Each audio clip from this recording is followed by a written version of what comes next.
Hi everyone, my name is Evan Coons and I'm the Director of Family Ministries at the Tigard campus.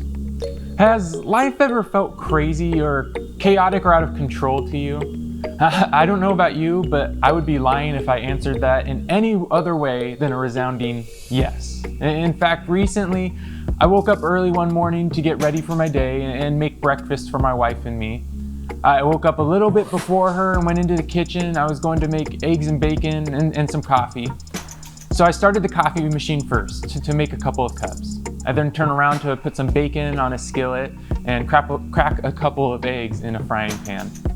I dropped a few small pieces of shells in the eggs. Perhaps that was a sign that we're not off to a very good start at all. I removed them and then I was on track for a nice breakfast, or so I thought. All of a sudden, the entire house was filled with smoke from the crackling bacon, so that our fire alarm went off, making one of the most obnoxious sounds you could hear in the early morning. I ran to turn the sound off. Upon coming back to the kitchen, the coffee machine was overflowing, my cup dumping coffee all over the counter. I went to stop the machine. At the same instant, I noticed my eggs burning. I grabbed the egg pan and took it off the heat, setting it on the counter in a rush. I grabbed a towel to clean up the coffee. When the fire alarm started going off again, I ran back to turn it off. I returned to the kitchen to find my bacon completely charred black, my eggs as crisp as a hash brown, the coffee covering my counter, and to top it off, a nice black ring on the other counter where I set the egg pan in a flurry to take it off heat. Needless to say, what was once a nice, calm morning turned into absolute chaos. Defeated, I peeked back in the bedroom to see my wife fast asleep, not even stirred by the tragedy in our kitchen. I found myself wishing that I just stayed in bed that morning with her, remaining at peace with all that was around me. When considering this idea of peace and our pursuit of it, I think of this scene recorded in the Gospel of Mark, chapter 4, verses 35 through 31. In this passage, we read that day when evening came, he said to his disciples, "Let us go over to the other side," leaving the crowd behind. They took him along, just as he was in the boat. There were also other boats with him. A furious squall came up, and the waves broke over the boat so that it was nearly swamped. Jesus was in the stern, sleeping on a cushion. The disciples woke him and said to him, "Teacher, don't you care if we drown?" He got up, rebuked the wind, and said to the waves, "Quiet, be still."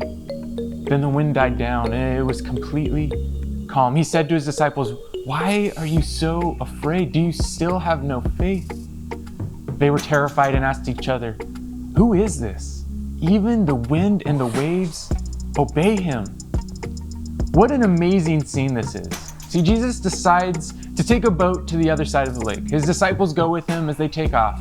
Jesus is tired, so he decides to go to sleep. Then this scene of complete chaos takes over. The boat is rocking, a storm is in full swing, and waves are crashing over the sides of the boat. For everyone on board, they are facing complete uncertainty.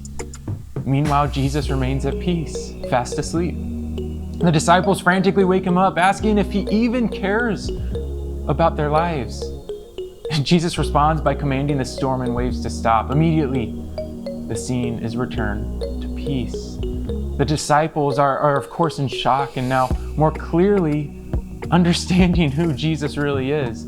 Though peace was brought to the waters in that moment, a much deeper peace was delivered and spoken to the disciples in that moment. In their amazement of what just happened, they knew without a shadow of a doubt that Jesus cared for them. See, that Jesus valued their life. The world around them, as they knew it, was ending. They thought Jesus was fast asleep, not caring about their needs. But then immediately, peace overcame them. Peace took over the environment, but also their hearts, as they knew that in that instant, Jesus cared deeply for them. See, this day, the disciples experienced the peace offered through Christ, so that who Jesus is not shaken by the chaos of this world. And so I want to encourage you in this very thing to stand firm in the peace extended to you through Christ. This world will change. It will be filled with moments of chaos and shifts. But Jesus remains at peace. He remains consistent in who he is and what he has accomplished on your behalf. I want to encourage you that when life is uncontrollable, to find peace in Christ. Let him have control and show you the ways in which he is caring for you, offering a consistent and never shifting peace rooted in his deep love.